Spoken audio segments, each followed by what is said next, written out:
there, and welcome to the Secrets of Organ Playing podcast. I'm your host, Vidas Pinkevičius.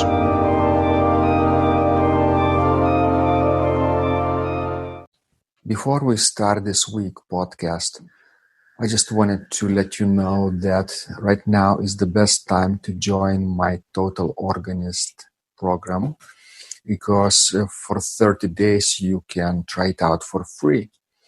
It has hundreds of programs and trainings and thousands of instructional PDFs, exercises and videos in any area of organ playing.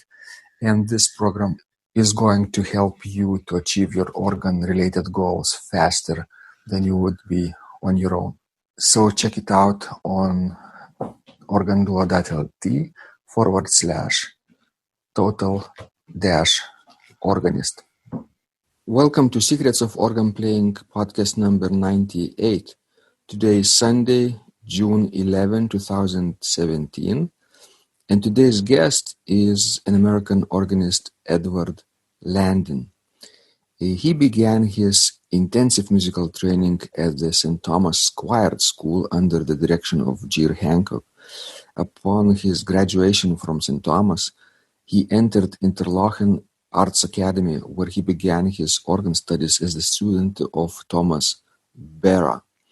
After high school, he attended the Eastman School of Music for 2 years. He then transferred to Westminster Choir College, where he completed his Bachelor of Music in Organ Performance as a student of Ken Cowan. While at Westminster, he also studied harpsichord with Kathleen Scheide, and further studies and coachings have been with Roberta Gary, David Higgs, Suzanne Landale, Marie-Louise Langlais, Kimberly Marshall, Paula Pugh Romanaux, Kathleen Scheide, and Carole Terry. Edward has been recently appointed sub-dean of the Philadelphia chapter of the American Guild of Organists, and currently he is an assistant director of music at Bryn Mawr Presbyterian Church. And his duties include directing numerous children's and handbell choirs, serving as principal accompanist for the 65-member sanctuary choir. Edward has previously held positions in New York City at Christ Church Methodist, Morristown, New Jersey at St. Peter's Episcopal Church, and in the Mount Airy neighborhood of Philadelphia, Grace Epiphany Episcopal Church. In addition to recitals at the Cathedral Church of St. John the Divine and St. Thomas Church in New York City and Old West Church, Boston, he has also performed in Germany and Wales, as well as on the historic 18th century Andreas Zilberman organ in Strasbourg, France. Edward's achievements as a church musician and performer were most recently recognized when he was named as a member of the class of 2017 by the Diapason magazine's program 20 Under 30, which lifts up young professionals in the world of organ, harpsichord, carillon, and church music. A major interest in contemporary organ music, particularly by American composers, led Edward to commission Fantasia and parodies by Kathleen Scheide, Preludium and Psalm number 139 by Pamela Decker, Prelude on the Carillon Dalet by Craig Phillips, and Exordium by Carson Kuhlman. Edward is also a composer himself, and his collection of organ music called Flourishes and Reflections was recently published by Lawrence. In this conversation, we talked about Edward's organist career, and most especially about his compositions and how he gracefully dedicates his pieces to other composers, and what this art of organ music dedication has done for him so far. Let's go to the show. So, Edward, I'm so delighted that we're connecting on Zoom platform. Technology works fine so far. Yes. and we are on two sides of the Atlantic Ocean, right? And we are about 7 hours apart, right? Yes. You are in the morning, and I am sort of in the evening. Amazing technology. It is. And we're working to be able to share the love of pipe organ playing, and things like that. Thank you so much. You're very generous, and welcome to the show. Thanks for having me. So, Edward, do you remember those early days when somebody introduced the pipe organ to you in your childhood, perhaps? Can you share this experience? How did you first fall in love with the organ? My parents are both very musical, particularly my mom. So music was always a part of my life growing up. And as a child at church, my brothers and, the three of us, we were always fascinated by the organ, and we'd go listen to the organist play the postlude and watch him use his feet and the different keyboards and push the buttons. And it looked like a lot of fun, but I was still so young. And I really first knew that I wanted to play the organ when I was a little bit older. I attended the St. Thomas Choir School in New York City, and Gerre Hancock was the director of music. And his playing was such an inspiration to me as a young boy. And he is really the person that I think truly, made that passion something I was just wild about and really wanted to finally play the organ. So I was about, 10 or 12 when I really realized that. Mm-hmm. Amazing. You heard Mr. Hancock play firsthand, right? Did you hear a few of his improvisations too? Yes, all the time. Yeah, I was at the choir school for 4 years, from 5th to 8th grade, so about age 10 to 13. And, we had, even song services, multiple evenings a week, and Sunday morning Eucharist and concerts and all sorts of exciting projects. So I was blessed to really hear his repertoire, improvisations, him playing, service playing, as well as his wife, Judy, and the assistant organist during my time there was Tom Bara, who ended up being my first organ teacher. So it was really like I said, my introduction and true sort of desire to become an organist really came out of attending the choir school in New York City. Amazing.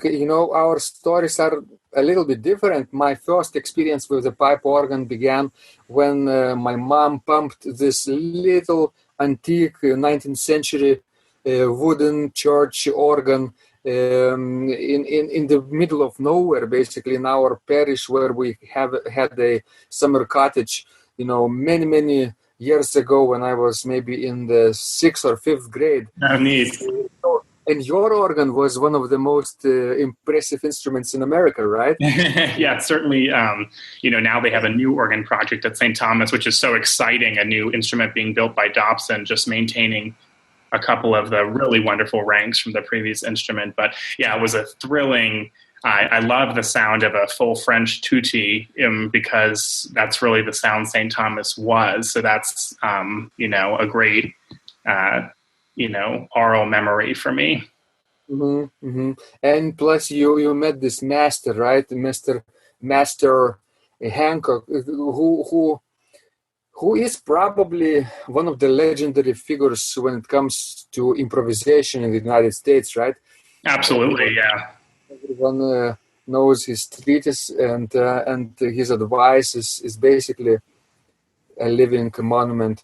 Yeah, he was really one of the first Americans to, he studied in France, and he had some wonderful American teachers, and he had this great, I think his improvisations, sometimes when I play works by Sowerby or Jongen, I hear Gerry's sounds, so he had this wonderful romantic sound to his improvisations and organ compositions, and it just, it's a wonderful, wonderful tradition that he started in America to have improvisation be a more common art, I think. Yeah, and it really solidified extemporaneous music making in this country, because prior to that, of course, virtuoso performers were in high demand, touring all over the country, right? But nobody really, I wouldn't say nobody, but it wasn't formalized, right? It was thought that only geniuses could improvise. Right. And no, Hancock said, no, you can build a skill like anything else, right? Right. I think that's one of the best parts of a true supportive improvisation teacher, that they'll help you realize that anyone can do it. You just have to, some people have a fear or they're not as comfortable, and getting past that is the, first major hurdle. And, then it can be a more comfortable, enjoyable thing. So Edward, how are you interested in improvisation today? Are you practicing it today, for example? Is it a part of your normal musical activities? It is. I think it's always something you can keep on working with and trying to find new, techniques or ideas that you can use in improvisations. I certainly do it week in and week out. The church that I work for has an 8:00 service in the chapel, and I play it most of the time. And sometimes I play repertoire, but usually I use it. It's a nice opportunity to improvise a prelude, improvise during communion, and then also a sort of short postlude at the end of the service. So most weeks I do improvise that entire service. And, sometimes on a theme I come up with, other times just on one of the hymn tunes being used that morning. So that's definitely that's sort of my main improvisation output, week in and week out. Liturgical improvisation, yes, right? Mm-hmm. Can you mention, Edward, the name of the church so that people could look it up? Right. I'm the assistant director of music at Bryn Mawr Presbyterian Church, which is just outside of Philadelphia. Mm-hmm. Right. So let's go back in time again, because we started from early childhood, right? When you were 10 years old, right? Yes. You met the master, and then suddenly jumped to the present day. Right. Okay. But it's good to know the connection, right? You met the master, and he left such a deep impression on you, right? And improvisation stayed with you for a long time, but up until now, probably. Imagine if you didn't, if you hadn't met Gerre Hancock, what would have happened, for example, if you met another person on another situation?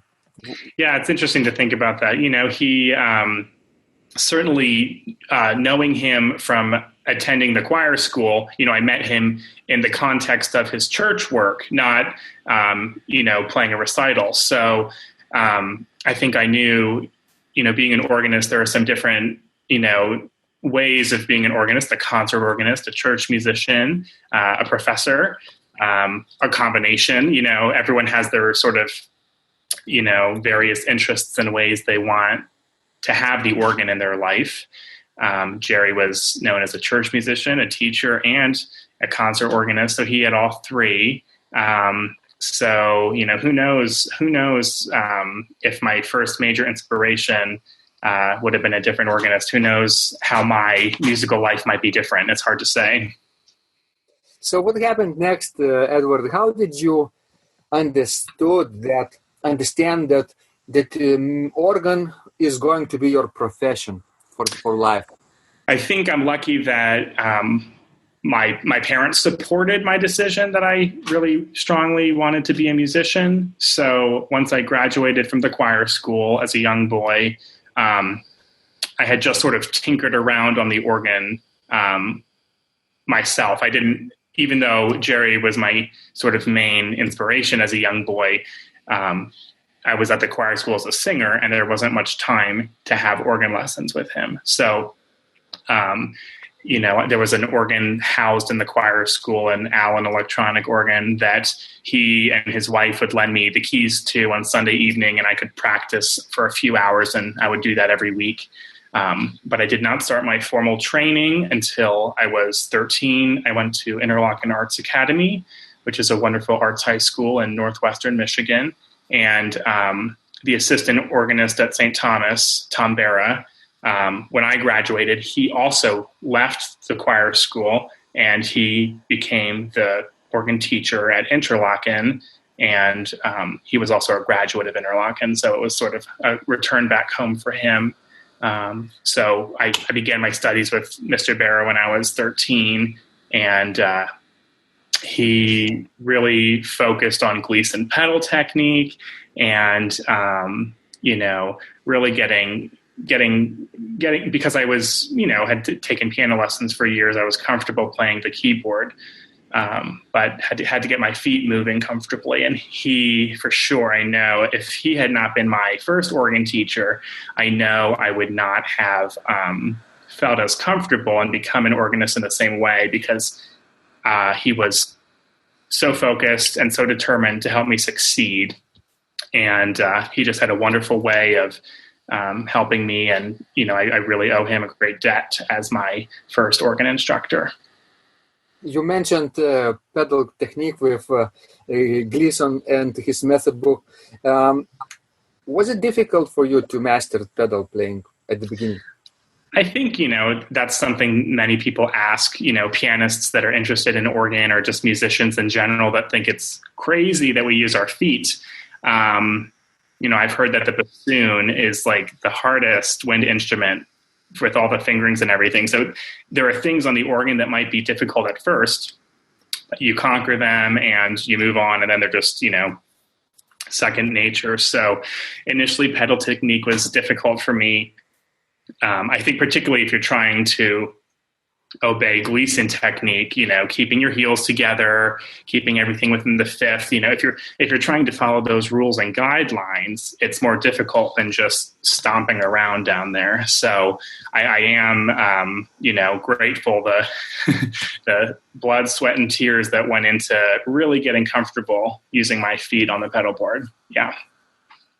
So it was worth it, right? It was difficult at first. And then, like I said, it was worth it. And now it's a comfortable part of playing the organ, of course. Mm-hmm. Of course, for many organists who have not had this extensive pedal training, either playing pedals, scales, or arpeggios, or just exercises or excerpts from from repertoire, right? Pedal parts, right? Solo parts like F major. Remember Bach's F major prelude toccata, right? Sure, yeah, right. 140.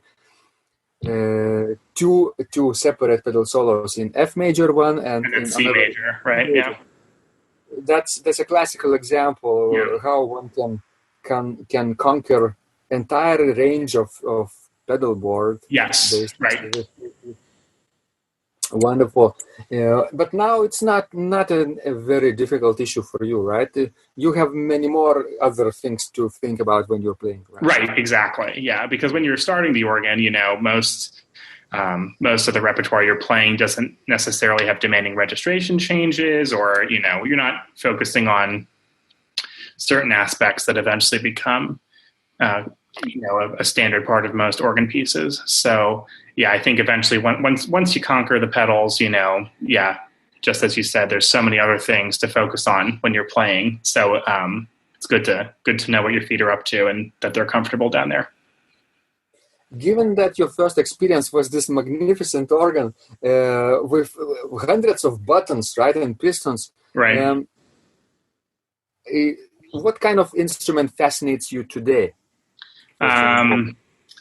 I've been fortunate to play so many different instruments. I obviously the organ at St. Thomas is wonderful, and I played 2 recitals there on the old organ. I guess my electropneumatic instruments were my first sort of introduction to the organ. So I learned about tracker organs later and learned how to work with mechanical action. At my current church, we have a wonderful Rieger organ that was built about 12 years ago. And it's, a wonderful instrument. It's 3 manuals and pedal, and it's styled after Cavaillé Coll. organs, totally speaks French so well. And of course you can play any repertoire on it, but it's so wonderful to just sit down and play French classical music. It has the crumhorn, the beautiful flute in the pedal, so many of the special features of that repertoire that are difficult to register on organs, not voiced or sort of that didn't truly intend to focus on that repertoire. So here at the church, I can really, French music is at home and so comfortable on it, but playing anything, I play a lot of contemporary repertoire. I compose my own music. And, I haven't found a piece that did not sound good on the organ or wasn't, fun to figure out the registrations and make it sound its best. You mentioned you are composing, right? What inspired you to begin creating your own musical compositions in the first place? Always had an interest in it. When I was a young boy, I remember I wrote a few organ pieces and gave them to Gerre Hancock to sort of, look at and see what thoughts he had. And he gave me some, I have that stored away someplace. It's a great memento. And then I sort of took a long pause from it. And just a few years ago, I commissioned a former teacher of mine, Kathleen Scheide, to write me some organ music, as well as Pamela Decker, Craig Phillips, Carson Kuman, and hope I didn't miss anyone. It's been a busy few years of these commission projects, and I sort of felt inspired after each one to kind of write a piece for each person. I didn't tell them about it, but I wrote a short prelude-like piece for Pamela that's been published under the name Canto. And I wrote a piece called Flourish, which is kind of a festive fanfare-like piece for Craig and some others. So it's been, I feel like that sort of, somehow I always wanted to try and do more composing, but I felt stuck. And then somehow I had these pieces I wanted to really write, and it sort of opened up this new world. And Carson Kuman, one day I remember checking my email, and I'd been alerted that he had purchased a few scores off my website. And I thought, oh my goodness, this well-known composer, someone I admire, is buying my own music. And he liked a few pieces and asked me to write a few for this magazine of organ music that he is in charge of publishing. And it kept, sort of building up, and then it sort of peaked. And I just had a book published a few months ago that's a collection of hymn-based pieces, and then free music that I composed. And it was just a really exciting project. And I've been kind of busy this year at church with some other things, so I haven't done as much composing in the past few months. But it's more a part of my life now, and I really, really am happy about that. So, Edward, you mentioned these past years have been busy composing, right? And it's interesting. Have you found your own original, not style, but manner of speaking musically, right? Maybe style. Yeah. Range, or are you in a phase of your life that you try to get as much inspiration from others, right? What is with your projects internally? Can you share with us? Right. I think that I think in a way I have some musical language. I have some chords I like and some cadential material. There are certain things I think that all composers have that present themselves, in their music time and time again. You can always, maybe in 20 years I'll look back and think, oh, that piece was written in 2017, because maybe things will develop in a few years. I'll know, it had that sound, or I was sort of focused on a certain kind of, harmonic progression, or who knows what. But I think composers do have their sound, and I think that's, part of it. But of course, some composers really develop and explore, modes, or, on the organ, you have the benefit of wild registrations. You can do all sorts of things, I just wrote Kimberly Marshall a piece based on a poem that she'll be premiering in the fall in Arizona. And I'd never written a piece based on words before. Or I guess I wrote a brief psalm prelude. So I wrote one short piece based on a psalm verse. But this was, a non-religious text. So it was a new experience for me. And I hope, she was very gracious and kind about it. So I'll look forward to hearing about it as she learns it and performs it in the fall. But that was a nice new experience. And I'm looking now for some more texts to inspire me, because I think it was a fun and interesting and unusual, way of writing a piece of music for me.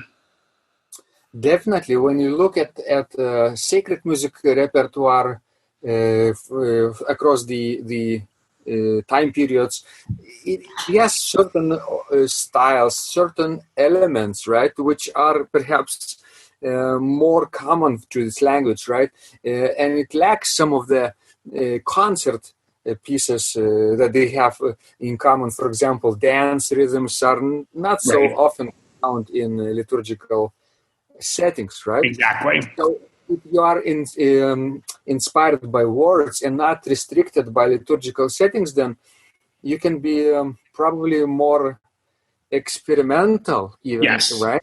Right. Yeah, and I do find that this piece had had some registration ideas I never tried before, and just a few things in it. You're right that, the words inspired some different musical ideas, and that was a really interesting process. And if Kimberly will play this piece, for example, as part of her recital, then you can be quite relaxed about how her audience will I don't know, approve or not approve your piece, because she is very good at picking other pieces besides, for example, your given piece. Right. And I can be 100% sure that she will make your work look good. Right, absolutely. Yeah, I know the program also features another piece written for her, and there's a theme to the program. So it'll, I'll look forward to a report. It'll be very, it's a nice, a nice thing that she did, asking me to write it, and I will look forward to hearing about it. What you're doing is sort of common sense, but seldom, I think, used in today's world or in organ world. You are dedicating, right, your composition to some known or relatively unknown, not necessarily famous organ, but dedicating to someone with the hope that he or she will perform, right? Right. Mm-hmm. So this is absolutely, I think, a must in today's world. Have you written some pieces which are without dedication, just normal? I don't think so. I think everything I've written so far, it's not necessarily that I'm writing it with that person in mind, but in the end, I do want to dedicate I do want to dedicate every piece to someone, because I think it's a nice, tribute. So I don't think I have any dedicatee-less pieces. Yeah. If you look at the compositions from beginning of 20th century France, for example. Yes. Right. Majority of them were dedications, right? Franck and Dupré. Every piece is dedicated to someone. Even multi-movement, pieces. They're all dedicated to someone or in memory of someone, and I think that's a lot of new music is dedicated to someone, but certainly pieces aren't, and I think it is a nice touch, and particularly if it's dedicated to another organist, as you just said. I suppose the intent is for them to perform it, but also there's so much music out there, it's hard to learn all of it. So, of course, and but you have to compose good music, quality music, right? At some level of your craft, because if if you're just starting, right? If you're just trying out your skills, right? And you write, let's say, Prelude and Fugue or Sonata to All Viola 3. Right. Right, and send to, I don't know, through his agent or through the Notre Dame of Paris, Right, right. hoping that he will, even pay attention, right? Right. It's not going to happen because it has to be good quality composition. Plus, can you share with us, did you have previous experience, personal contact with this organist before composing? I don't think Kathleen Scheide, who I wrote a piece for, and she's written me 3 or 4 organ pieces now. She was my harpsichord teacher in college, and I've had a few organ lessons with her as well. And she lives in the area of Pennsylvania that I live now. So I see her regularly. We're both active on the Organ Guild, and I love her music. So I had known her, obviously. Pamela Decker, Craig Phillips, and Karzan Kumin, I had not met any of them before commissioning the pieces that they wrote for me or writing the pieces I, dedicated to them either. I've met all 3 of them since then. Pamela's written me 2 pieces now. I just premiered a psalm-based work she wrote for me back at the beginning of April, and it'll be published pretty soon, so that's exciting. But now I know all 3 of them, and I self-funded all of my commissions, which took a lot of time and energy saving up the funds to make them happen. So I'm taking a little pause from it at the moment, just to take a breather. But by no means do I feel done. I mean, I would love to have. It's just so much fun to be able to say someone wrote a piece for you. You were a part of the planning process. You get to give the premiere. The first piece Pamela wrote for me, I premiered in Germany. It's fun to do things like that, and I would love to continue it in another year or 2. Definitely, Edward. I think you're making a terrific investment. I think even saving up funds and making your funds available to the creator. It's okay because it's an amazing work they're doing. Right. But on your part, of course, it's a terrific investment to your future because these pieces will become part of your repertoire and part of your legacy too. You building so much value around it. Just think about it. Pamela Decker, let's say this amazing performer and composer, right? You commissioned a piece from her, right? You will be performing, right? So not only you will be making great things for her, but also she will promote you too, because to her audience, because you're doing value, giving value to her, right? And then you can ask, likewise, Pamela, can you play my piece? I'm dedicating, my work to you. Right. Yeah. Who will not be able? Who would not want to reciprocate when you commission something, right? Sure. Yeah. It's common sense, right? It's a good thing. Yeah. Amazing trend, I would say. More organ composers should do that, and organists, right? We don't necessarily have to be great composers. We just need to compose, and by composing, practicing our craft, we get better, right? Right. And Edward, you probably would agree that your first composition is a little bit weaker than the last, let's say, right? You always you develop and exactly. So it's okay to start small and humble, with humble beginnings, and even copy somebody else's style that you admire, and then little by little, when you develop some bravery and some experience and expand your musical vocabulary, you will find your own voice, right? Very true. Very true. So tell me one more thing about composing, Edward. You mentioned that during these last few months, you didn't compose daily, right? You haven't had time. Yeah, right.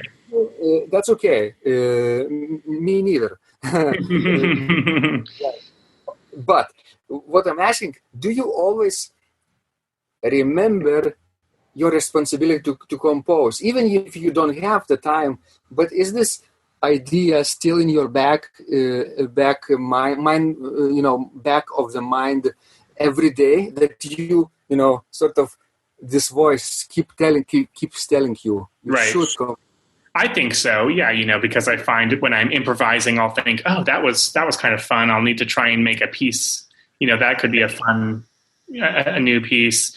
There's always ideas running through my mind that I hope I'll at some point circle back and get to and be able to complete that idea and get it on paper.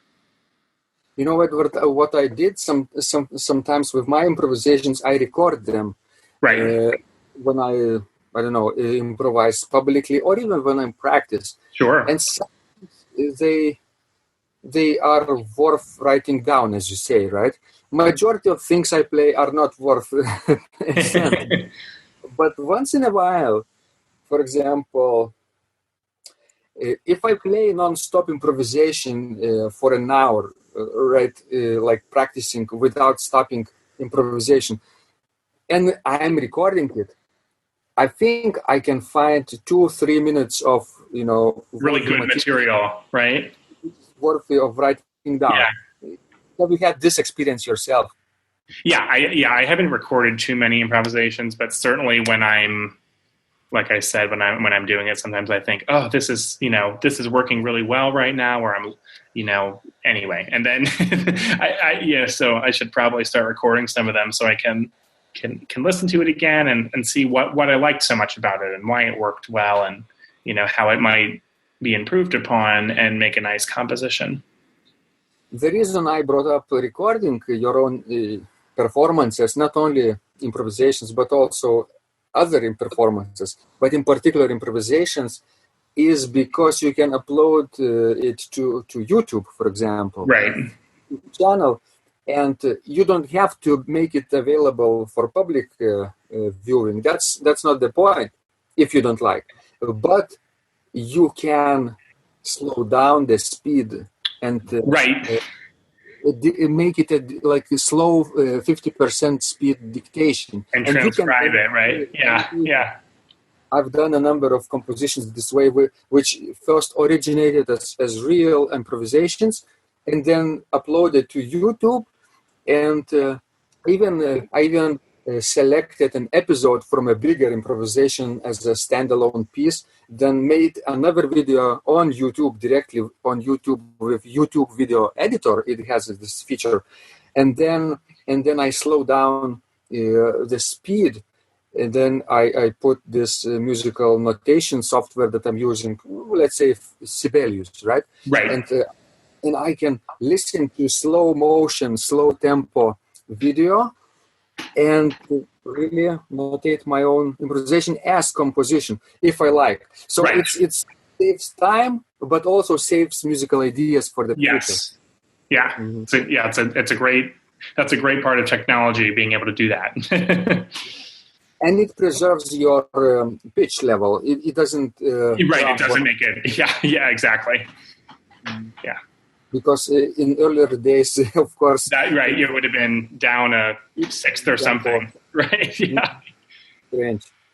Wonderful, Edward. I'm so proud that you are taking those leaps with technology and composition, and will be probably thinking a lot of more exciting things to do in the future. By the way, what are you working on right now? What is your current project this week? For organ repertoire? Let's say, yes, organ repertoire. Since my church, we just had a massive choir concert last night, yesterday afternoon, actually. And there was a lot of practicing going into this wonderful piece by David Conti, Invocation and Dance, which is for piano, four hands, and some percussion. So the last few weeks of my life have really been focused on piano to really master that piece. So now that that's through and it's kind of summertime, and I get to, that's when I learn new music or work on old music I haven't played in a while, to get things ready for the fall or upcoming recitals.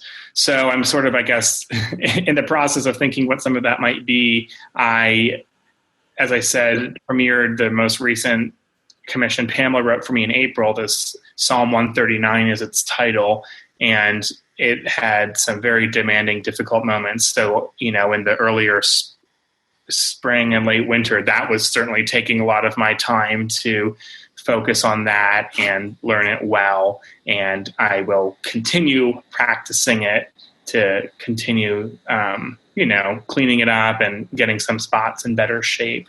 I ideally would love to make a recording in the near future of all of my commissions, the pieces people have written for me, which means, they will be sort of the main pieces I'm working on to keep them all in that high level of performance quality to record. So that's kind of the project I have in mind, coming up. Yeah. So you are basically in between of projects right now. A little bit. Yeah. So it's kind of a very interesting time, right? A little bit relaxing. Do you enjoy this relaxation after yesterday's concert? It is nice, yeah, because, there's so much, there's certain levels of stress and different kinds of work that goes into preparing for major events, whether it's a solo recital or something at my church. So when they're over, you feel good about them, hopefully. And also it's nice to have a bit of a breather. And as you said, in between projects, get to figure out, what I want to learn next or work on. Yeah. I had this also feeling sometimes, I think a few years ago, I would play a recital and then think about what I'm going to do next. Right. But then, opportunities to play are not always there right away. For example, I would be glad to perform once a month or once a week or once, 2 months, whatever the schedule might be for me, exciting or not too overwhelming, but sort of a balanced schedule for concerts. Right. But for example, I might not get invitations that are in balance of my schedule.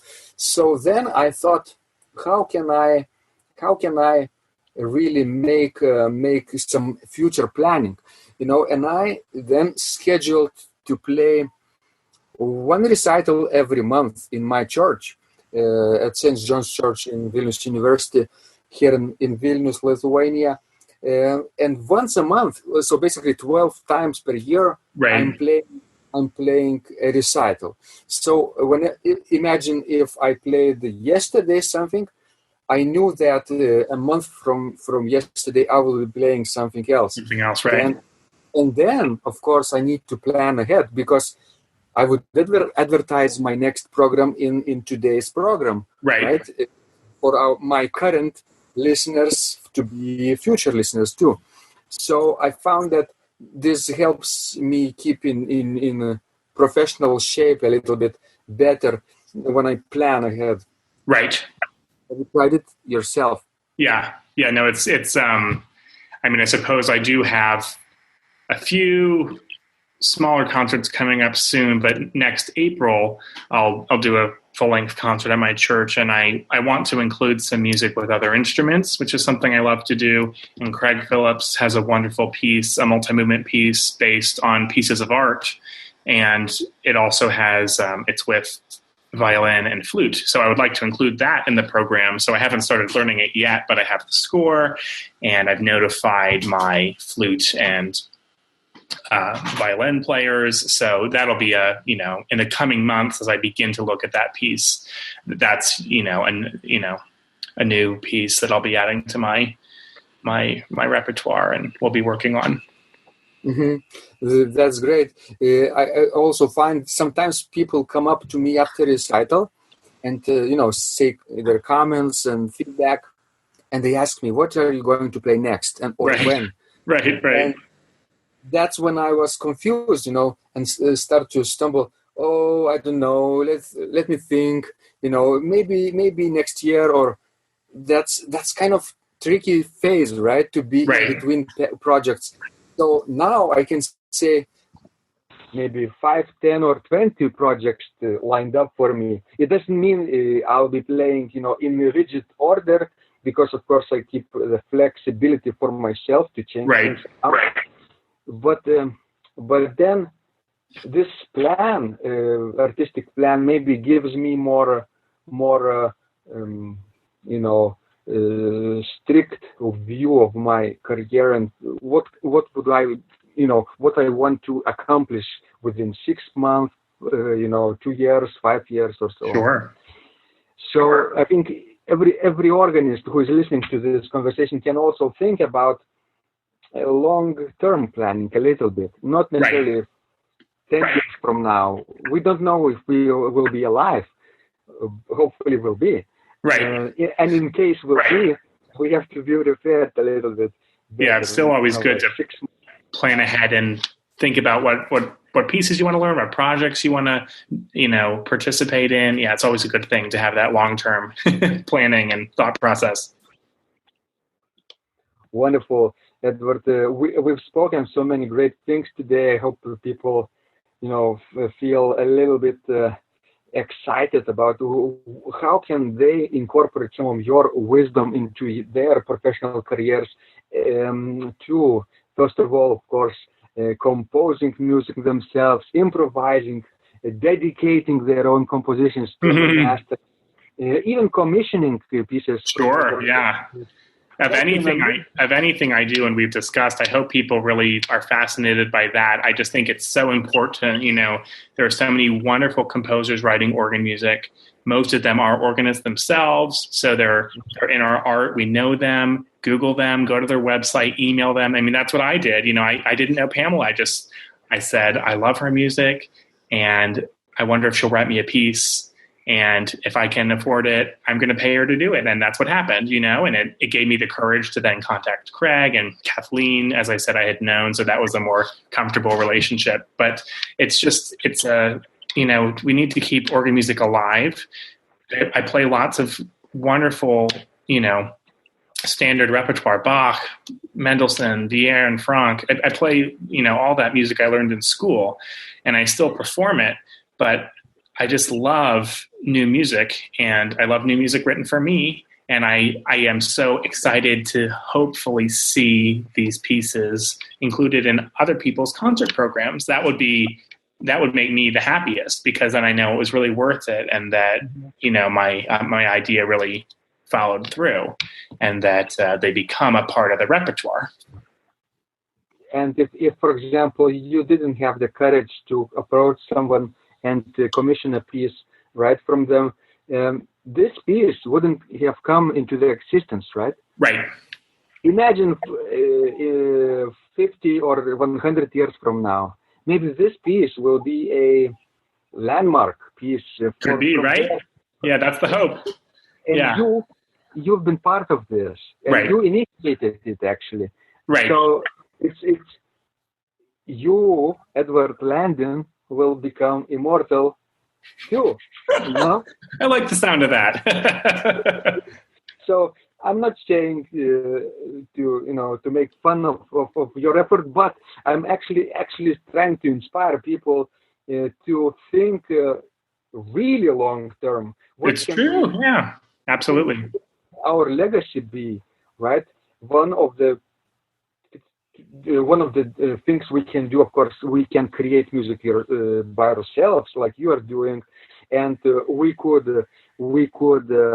dedicate to other people, right? We could sell our music on our website, right? That's the easiest thing.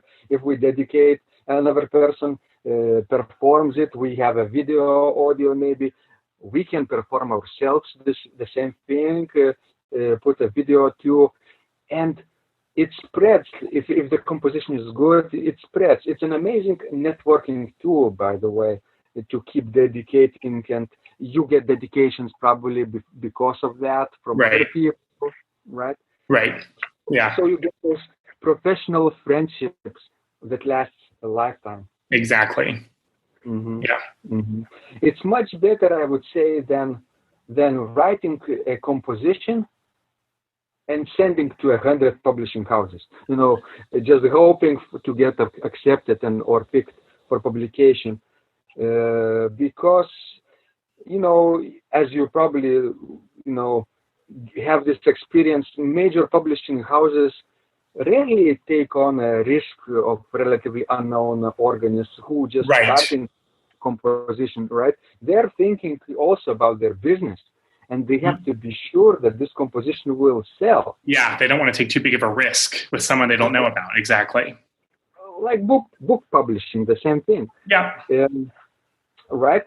So if you're just starting out as a composer, right, and you are sending your chorale preludes or fugues or sonatas to good and solid organ publishing houses, chances are they're just ignoring you, right? Right. And it's very difficult to survive the rejection. You can survive one rejection, maybe 5, 10, but constantly getting rejected is not a good feeling. Takes the joy out of it, yeah. You start thinking, oh, I'm not good, my music is not of the good quality, right? Maybe I should even stop composing. That wouldn't be good, right? I'm sure if people get too upset about rejections, hopefully, you have to keep doing it, because eventually, if you really, I think if you have something good to say, in terms of composing, someone will eventually take an interest in it, and, that's all that needs to happen. And then it sort of goes from there. But first you have to build a platform, right? Right. Your own platform, because nobody will pay attention unless you prove that you're worthy, right?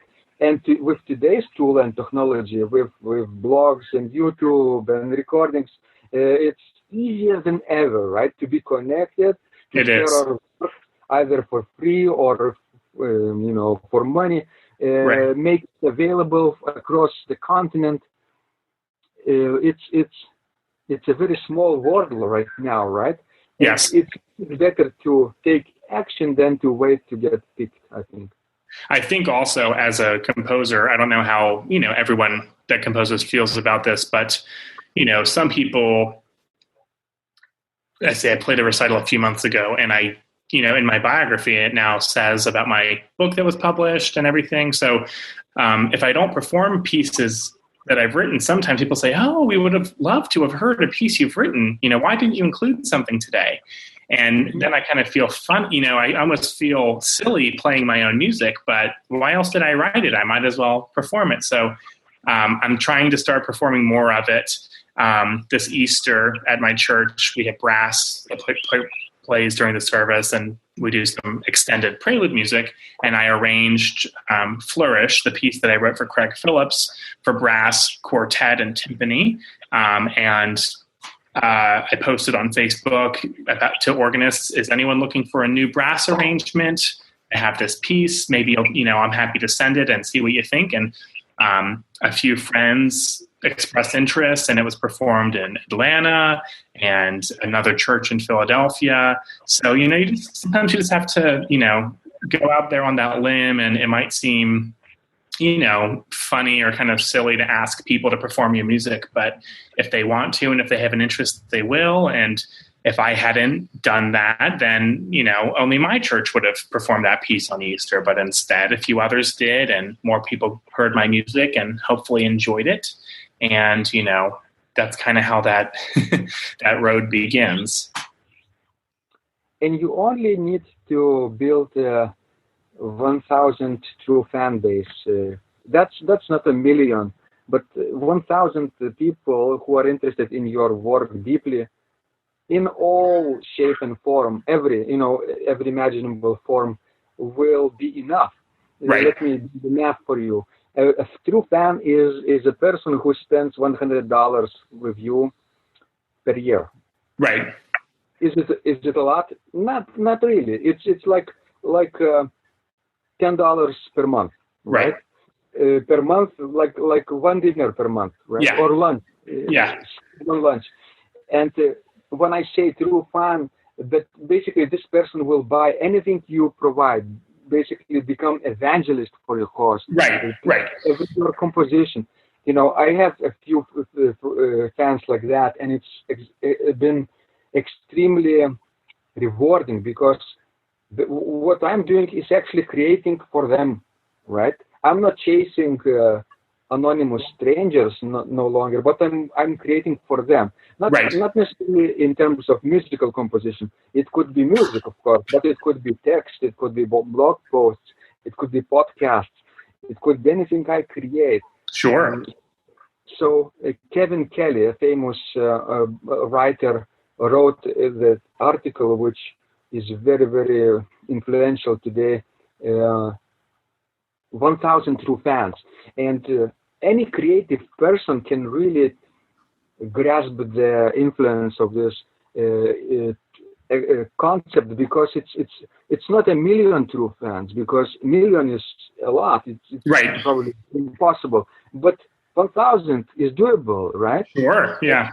If you have 1,000 people spending with you $100, here and there, it doesn't matter. Maybe 500 people spending $200 per year. It's you can divide the math any way you want. So then you have six-figure salary. Right. 6-figure salary. That's enough to live a decent and normal lifestyle in any place in the world, right? So what we can do, that's technology, and it enables us to create and connect with people and build our fan base all over the world. That's what I advise people to do, and this fire will spread too. I hope. Exactly, right? Too. Yeah. So wonderful, Edward. I hope people are now curious to get to look at your own compositions, right? That'd be great. Yeah. Your things that you're doing, your projects. So can you share with our listeners a link where they can find your work online? Yeah, my website is just my name, edwardlandin.com. So that's easy. And I used to have some of my scores available on my website, but now that quite a few are published, I've taken that off. So I have a list of everything I've written and a link to the new book published by Lorenz. So I try and keep it up to date and active about what's happening, but you can't buy anything on my website anymore. You'll have to do it through the publisher now. So. And can you mention what is this book about? It's chorale preludes that I had written sort of for the liturgical year. So, it's a collection of musical compositions, right? Yes, yeah. So so chorale preludes, and then some free music that I wrote, including some toccata, and some other pieces like that. So yeah. So Edward, thank you so much for this conversation. It's been really inspiring to meet a person who is so connected and thinking well ahead in the future, in terms of musical legacy, in terms of networking, but, ethical networking. We sometimes meet organists who are really spammers, right? They send recital proposals all the time to strangers.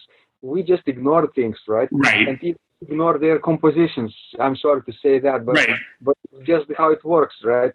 You have to earn the privilege to ask, right? You have to give something first. You have to help somebody first to achieve their goals in order to be able to ask first, later, right? So we're doing this, Edward. I'm so happy that you are on the right path. Thank you. It's been my pleasure to talk with you, and I hope people enjoy our conversation. And Edward, before we end, can you go back in time when you first started playing the organ remember those early days, right? Your maybe pedal exercises from Right. this or another pieces that you struggled perhaps to master at the time. What would be the number one thing you wish you knew back then that might have changed things and made them easier? When I was starting the organ? Yeah. Mm-hmm. I think, knowing that it was all worth it. So even though at the time, struggling with pedal technique, and as I said, my teacher, who I owe, the reason I'm still an organist is because of Tom Bara and his wonderful beginnings as my teacher. But it was tough at first, and he was a tough teacher, making sure I put in the time and effort, and I didn't practice as much as I should, so you have to do that to improve. So I just wish I knew, that it got easy. It would have, it seems silly to say, but I probably could have gotten further more quickly had I just put in that effort a little bit more and known that it would have gotten easier. But, eventually I got past some of those hurdles and, Mm-hmm. the world's your oyster once you're comfortable at the organ. So your number one advice to people today would be probably to take this organ playing project seriously right from the beginning, right? Yeah, I mean, I think the organ is one of those instruments that's so fascinating to sit down and you pull the different stops and all the combinations. It's so easy to get distracted by the sounds and the acoustic and, the swell shoes and the crescendo pedal. Just pull on an 8-foot flute, and just practice the notes. That's what you have to do at first because,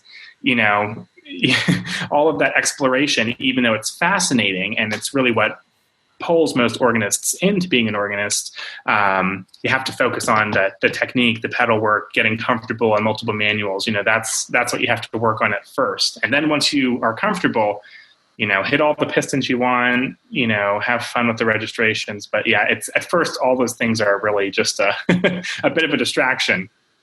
Mm-hmm. What you need at first is 8-foot flute. Right? Yeah, just a quiet stop, and you just need to, play the notes, right? Fantastic. Thank you so much, Edward, one more time. And keep creating and keep sharing. Thank you. Thanks for listening to this conversation. I'm so grateful for your attention and time. And it would mean a world for me if you would go to iTunes and leave a review there. 1-star review is great, and 5-star is even better. And of course, if you want to achieve your organ-related goals faster, then you will be on your own.